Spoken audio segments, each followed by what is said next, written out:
What if I told you that sex doesn't have to be perfect, and in fact, it just had to be good enough? Hi everyone, welcome back to the channel, or if you are new here, welcome. I'm Dr. Holly, a sex and relationship therapist, and today we're talking about why the pursuit of perfect sex might actually be ruining your sex life and what to focus on instead.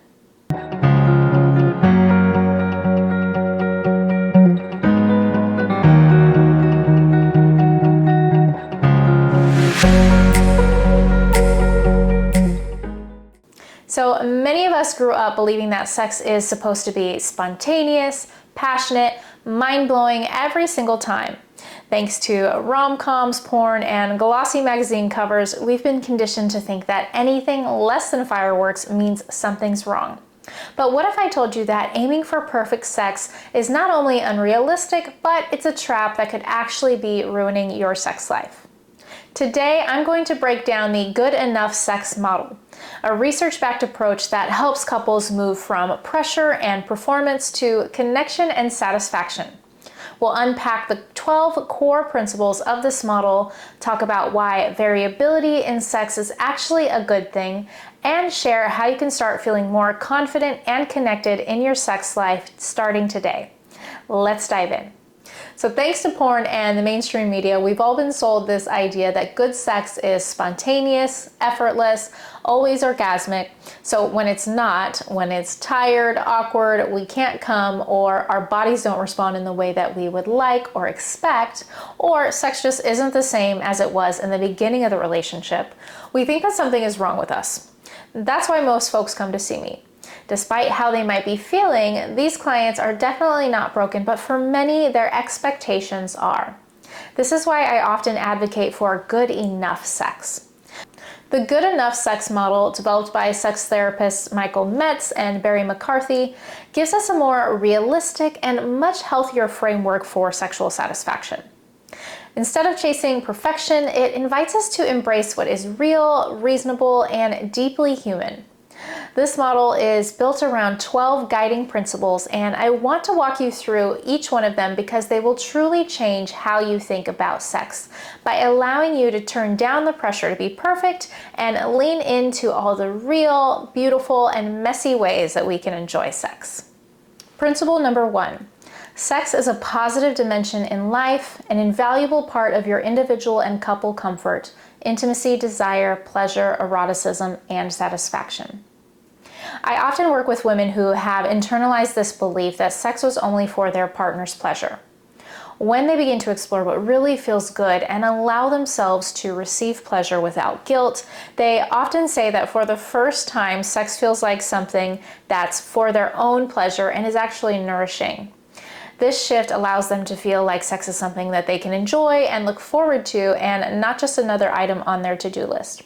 So in this way, shifting this idea of sex from being something that you dread as another item on your to-do list to something that you can look forward to as it is pleasurable and a healthy part of your relationship allows them to really reframe their view and thus enjoy sex more.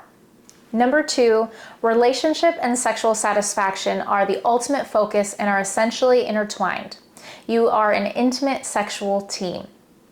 Building satisfaction in both areas means showing up for each other emotionally and sexually. The couples that I see having the best sex are the ones who feel closest to each other emotionally and are satisfied in other aspects of their relationship.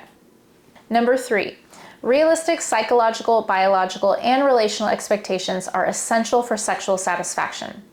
The goal isn't perfection, it's connection, growth, and adaptability. One example I often see is with men experiencing erectile difficulties. Many will come in believing that a single instance of ED means that something is fundamentally wrong with them or their relationship.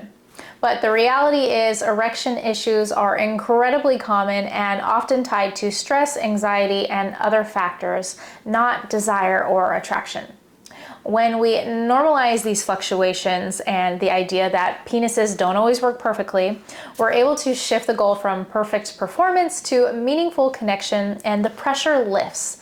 From then, the intimacy often improves naturally without the need for medication. Number 4, good physical health and healthy behavioral habits are vital for sexual health. You value your sexual body and your partner's sexual body. Habits like movement, sleep, nutrition, and stress management all impact how present and responsive you are during sex. One man presented to therapy with me thinking that he had erectile dysfunction, but when we dug in a little bit deeper, we found out that he was eating poorly, had high cholesterol, and was smoking cigarettes. Once he prioritized his physical health, things improved without the use of medication. So again, overall physical health and healthy behavioral habits are vital to your overall sexual functioning. Number 5, relaxation is the foundation for sexual pleasure and response. A relaxed body and nervous system support better sexual response, more pleasure, and less performance anxiety. I often recommend non-goal-oriented touch exercises for couples struggling with getting out of their head and into their body. Just focusing on giving and receiving touch without the pressure to perform. It's amazing how often this simple shift opens the door to deeper intimacy and allows clients to really get out of their head and get into their body, thus reducing overall sexual anxiety. So for you, stop focusing on the goal and really start enjoying the journey. Number 6, desire and satisfaction are more important than arousal and orgasms. We're told to chase the climax, but the reality is the journey, the connection, the buildup, the affection is where all that juicy satisfaction often lives. One couple described their most satisfying experience as taking showers together. No penetration, no orgasms, just real emotional and physical intimacy. Number 7, valuing variable, flexible couple sexual experiences, the 85% approach. And abandoning the need for perfect individual sex performance inoculates you against sexual dysfunction by overcoming performance pressures, fears of failure, and partner rejection. The 85% approach means not every sexual experience has to be amazing. Instead, the good enough sex model advocates for the cycle of pleasure, arousal, erotic flow, and intercourse, which occurs in 85% of sexual encounters. A mix of great, good, and okay experiences is not just normal, it's actually really healthy. Chasing perfection leads to performance pressure and disconnection. I remember I had one client who said, if we both don't orgasm at the same time, then it doesn't count. Once we were able to reframe this belief that orgasm from both partners was necessary in order to have great sex, they were able to redefine what sexual pleasure meant for both of them and actually really start enjoying the journey as opposed to being overwhelmed by focusing on the end goal. Number 8, the 5 purposes for sex: pleasure, intimacy, tension reduction, self-esteem, and reproduction are integrated into your sexual relationship. Knowing your reason and being open to your partners can create more fulfilling experiences together. One client told me that she liked sex because it made her feel confident and beautiful, while her spouse said that it helped him to feel close and relaxed after a stressful day of work. When you tune into your purpose, it can often increase sexual motivation and thus desire. Number 9, integrate and flexibly use the 3 sexual arousal styles: partner interaction, self-enhancement, or one partner pleasuring the other, and role enactment, or arousal that focuses on role play, fantasy, variety, and experimentation. Knowing these arousal styles and blending them can really enhance your connection. In one couple I worked with, the gentleman discovered that he needed eye contact and active participation, while his wife preferred focusing inward. Once they understood that they could stop taking it personally, they were able to work with each other to really understand and enjoy each other's styles together. Number 10, gender differences are respectfully valued and similarities are mutually accepted. Everyone brings something different to the table, and learning those differences and patterns with curiosity can help to create stronger bonds. A cis-hetero couple that I worked with once struggled because the wife needed emotional closeness before sex, and the husband often sought sex to create that emotional closeness. Understanding that neither of them was wrong, rather that they were both different, really helped them to better understand each other and build a bridge of connection so that they can really enjoy their sexual experiences together by understanding each of their motivations. Number 11, sex is integrated into real life and real life is integrated into sex. Your sex life will change over time, as it should. As you grow, age, parent, grieve, and heal, your sexuality evolves too. One couple I worked with had completely stopped having sex after their second child. Between diaper blowouts, work deadlines, and sheer exhaustion, they said it felt impossible to even think about intimacy. But instead of forcing it, we focused on micro moments of connection, like a 30-second hug, a 6-second kiss, or cuddling while the baby napped. Over time, they rebuilt their sex life around their current reality, not like the one that they had before kids. And the result? More attuned, meaningful intimacy that grew alongside their life, not apart from it. Number 12, sexuality is personalized. Sex can be playful, energizing, spiritual, special. One couple I worked with included a partner who had autism spectrum disorder, and together they created something they called the playlist. It was a shared document of all the sexual activities they enjoyed. Everything from cuddling to oral sex to watching erotic films. They would refer to it together depending on how they were feeling that day and what their energy levels were like. Then they would choose from that list what best fit them for that day. It gave them a way to express their desires, maintain consent, and build intimacy in a way that felt creative and personal for both of them. For them, personalizing their sex life didn't just improve their physical connection, but it strengthened their trust, communication, and emotional intimacy too. So I highly recommend that you let go of any expectations of what sex should look like and really work with your partner to personalize a sex life that makes sense for the two of you, or more. Now let's talk about the challenge, because all of this sounds great in theory, right? But most of us were never taught to think about sex this way. We learned sex was either hot or broken.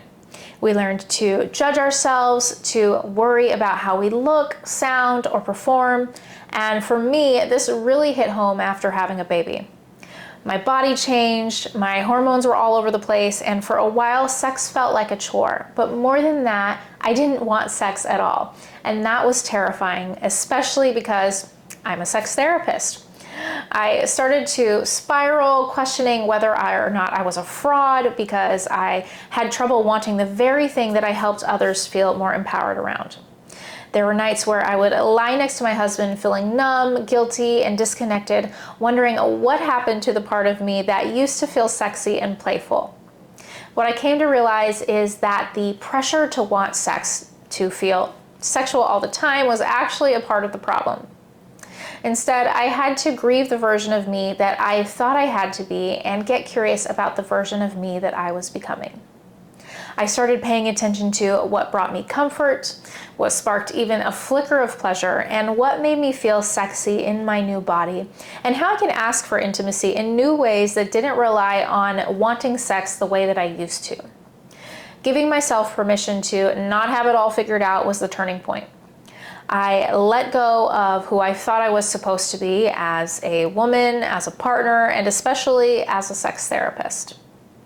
Once I stopped holding myself to some unspoken standard of always looking a certain way or always being ready, things really started to soften. Now, I didn't magically start wanting sex again overnight, but I did start wanting connection, touch, closeness, and from there, intimacy slowly returned. It felt like finally exhaling after holding my breath for months, and that to me was everything. So here's the key thing I want you to walk away with. Good enough doesn't mean settling.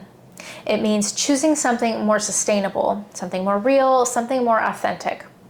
It's about creating a sexual connection that can grow with you through stress, illness, aging, kids, career changes, and all the beautiful, messy parts of life. Now, if this video resonated with you, please leave a comment and let me know your biggest takeaway. And if you have a question or something you'd like for me to cover in a future video, please do let me know in the comments below. I love hearing from you and answering your questions. Also, if you found this video helpful, please do subscribe, as it helps me to bring more accurate, evidence-based information on sex, relationships, and mental health directly to you. Until next time, stay curious, stay connected, and remember, you deserve a healthy, happy, and pleasurable life.